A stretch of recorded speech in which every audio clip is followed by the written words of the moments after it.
Allô Céline, salut, comment vas-tu?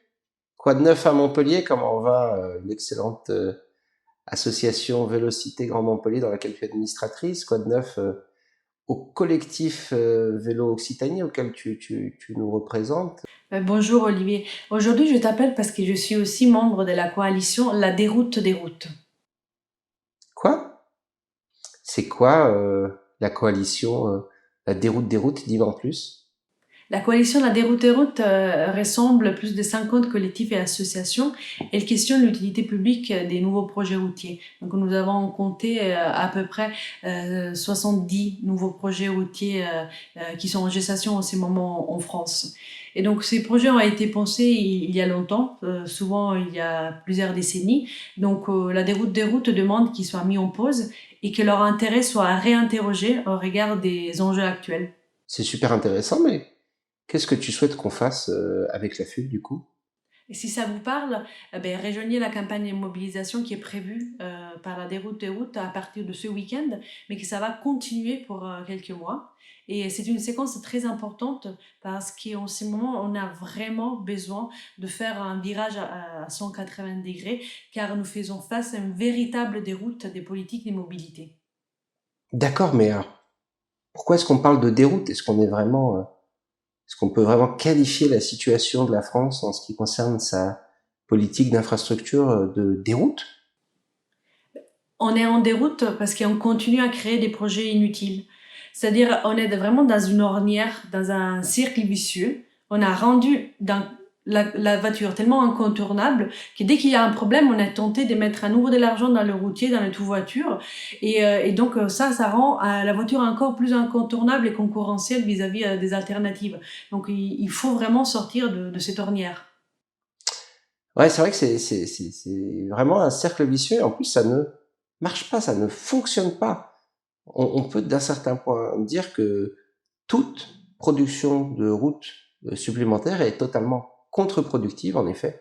Comme le dit cet adage, on voit cet embouteillage sur une deux fois deux voies avec la personne qui dit ah vivement la troisième voie, puis au fait sur l'image suivante on voit en effet le passage en deux fois trois voies, mais tout aussi embouteillé, vu que c'est ce qu'on appelle le trafic induit.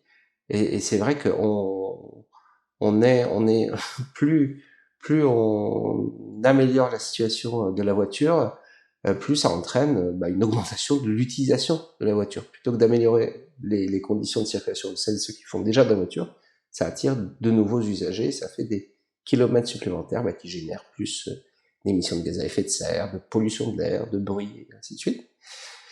Et ainsi, on estime que ce sont pas moins de 200 milliards d'euros qu'on a investis les 20 dernières années, c'est-à-dire au 21e siècle.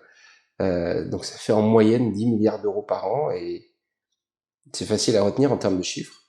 Pendant que le réseau a augmenté de 15%, le réseau routier, le réseau ferroviaire, lui, a baissé de 15%.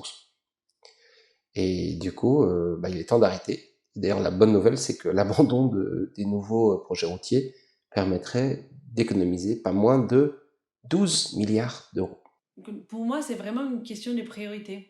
C'est-à-dire, les gens ne savent pas, mais on a vraiment un réseau routier qui est déjà très conséquent. On a le réseau routier le plus dense d'Europe et à peu près autant de routes que tous les États-Unis. Donc, à certains moments, il faut rééquilibrer la donne.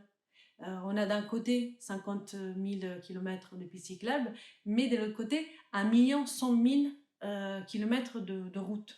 Donc là, on est à un moment où on a encore le temps de rattraper le retard et créer une nouvelle politique de mobilité. Donc par exemple, il y a 70% des Français et des Françaises qui vivent à moins de 5 kilomètres d'une gare. Donc on peut déjà imaginer coupler le vélo avec le train. Ça ouvre vraiment des portes, une nouvelle façon de pouvoir voilà, quitter le tout voiture, de mettre notre voiture et la laisser dans le garage. Si on ajoute à ça le covoiturage avec le vélo et tous les autres moyens de transport en commun, on voit qu'on a vraiment le potentiel en France pour créer un nouveau modèle de transport qui soit pertinent, respectueux de la planète, du vivant, bon pour la santé, agréable, mais aussi bon marché, parce qu'on sait tous qu'en ce moment, la voiture, ça commence vraiment à coûter cher. Et moi, je rêve vraiment une nouvelle façon de se déplacer. C'est vrai qu'en plus tout ça, c'est très cohérent avec la nouvelle vision 2030 que la FUB a approuvée pendant son assemblée générale à Reims en juin 2022.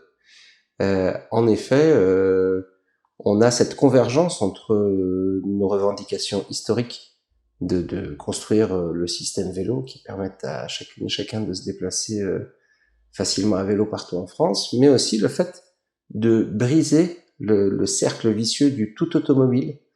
Et c'est vrai que du coup, notre plaidoyer à la FUB reste prioritaire sur le financement et le choix de l'espace public, l'attribution de l'espace public au vélo pour se doter d'un patrimoine cyclable pour le voir doubler en l'espace de 5 ans. On a publié une tribune là-dessus à l'occasion des 4 ans du plan vélo avec les climatologues Valérie Masson-Delmotte. Mais c'est vrai que le calendrier politique qu'on a maintenant se prête à porter également d'autres revendications sur les priorités de la politique d'investissement de transport du gouvernement. La loi d'orientation des mobilités donc, avait été promulguée le 24 décembre 2019, donc ça va bientôt faire 3 ans. Et cette loi prévoyait qu'il y ait une planification pluriannuelle de tous les investissements dans les infrastructures de transport. Et elle confiait à un comité, le comité d'orientation des infrastructures, le COI, le soin de préconiser au gouvernement comment dépenser les milliards d'euros sur les transports.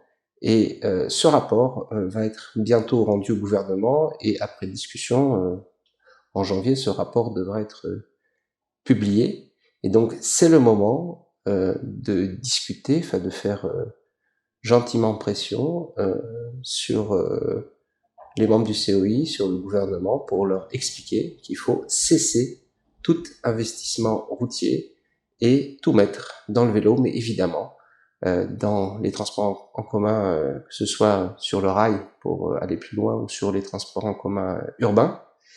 Et c'est vrai que le vélo est le ciment de cette nouvelle mobilité alternative à la voiture individuelle. Toutes vos actions vont servir à ne plus gâcher de l'argent en continuant à faire des routes. Alors, évidemment, on va entretenir les ponts, on va entretenir les routes. Il ne s'agit pas d'abandonner le patrimoine routier. Il s'agit de dire on en a déjà fait beaucoup trop, notamment certaines autoroutes ou certains contournements. Donc tout le reste, il faut arrêter, même si les études ont été réalisées, même si ça a été promis il y a 50 ans.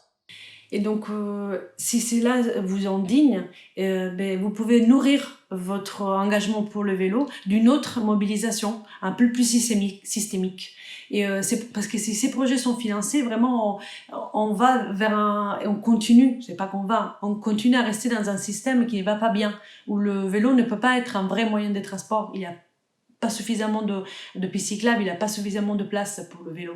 Et donc, je vous invite à vous rapprocher d'une lutte locale ou d'organiser une action à vous, plus centrée sur le vélo, ou simplement, voilà, vous faites un tour en vélo, vous nous envoyez une petite photo en nous disant que vous pensez à nous, qu'on est en train de nous mobiliser. Et si vous n'avez pas le temps, ben, tant pis, c'est pas grave, il y aura d'autres actions qui vont se dérouler dans les prochains mois. Donc, si vous avez besoin de vous mettre en réseau ou si vous souhaitez plus d'informations sur cette nouvelle mobilisation, ben, je suis là et n'hésitez pas à me contacter. Merci.